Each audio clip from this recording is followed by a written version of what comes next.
Onye eze ọdịnala Enugwu Aguleri na kastem obodo Anambra East bụ eze Chukwuemeka Eri. Ekwunwego na ya gbasara ọgọdọ nye kwalite oke omenala na ọdịnala eji mara ndị Igbo. Eze Eri mere ka amata nke a n'obi ya na Aguleri bụ mgbe ndị nnọchite ụmụ nwaanyị si Nnewi n'okpuru otu akpọrọ ụmụ nwaanyị nzukọ ọra Nnewi bịara kpọtụrụ ya iji wee mata akụkọ gbasara mmalite ndị Igbo. Onye nta akụkọ anyị bụ Amaka Chibụzọ Okoye ji akụkọ a wee bịa ka o siri wee gaa.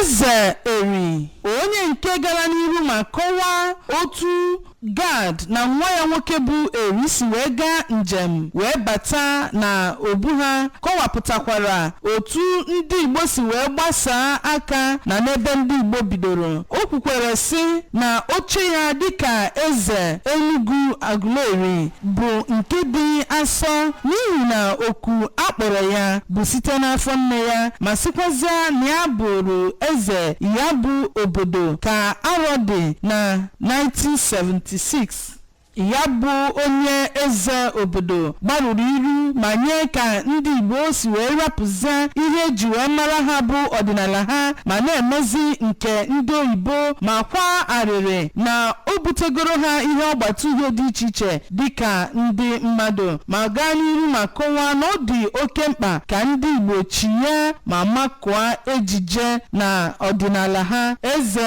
Enugwu Aguleri gara n'iru ma too eze ọdịnala Nnewi bụ Igwe Kenneth Orizu ma kwupụtazie obi ụtọ ya na ndị Anambra State Traditional Rulers Council na-aga n'ihu ma na-agbasa ozi iji wee kwalite omenala, ejije na ihe niile eji wee mara ndị Igbo, ma kpọzie ndị Igbo ka ha ghọta na njirimara ha bụ nke bụ ịgba karịa nke ndị ọzọ. Mgbe ọ na-agwazi ụmụ nwaanyị ahụ okwu, onye bụburu kọmishọna na Anambra State bụ Chief Mrs. Chika Ibeneme kpọrọ ndị nwoke na ndị nwaanyị ndị Igbo ka ha gbakọta ọnụ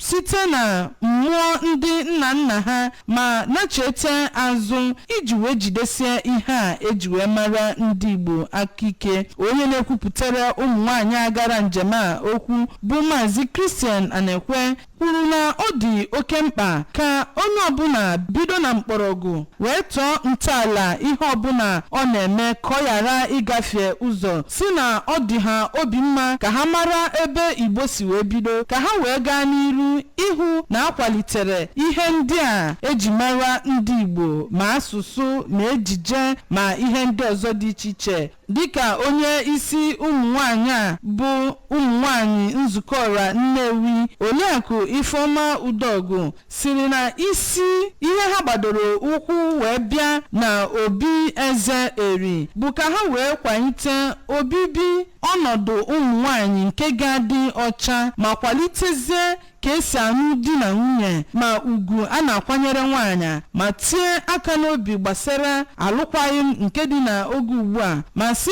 na ọ bụrụ na achịkọta ụmụ nwaanyị ọnụ ma na-akụziri ha ihe dị na anụ di na nwunye, na ọ ga-abụ ihe dị asọ dịka ọ dịburu na mbụ. Ụmụ nwaanyị a bụ ndị ebugakwaziri na obu Gad Trinity Tree ebe ha meziri ekpele dị iche iche. Abụ m Amaka Chibụzọ Okoye maka akụkọ ụwa ABS.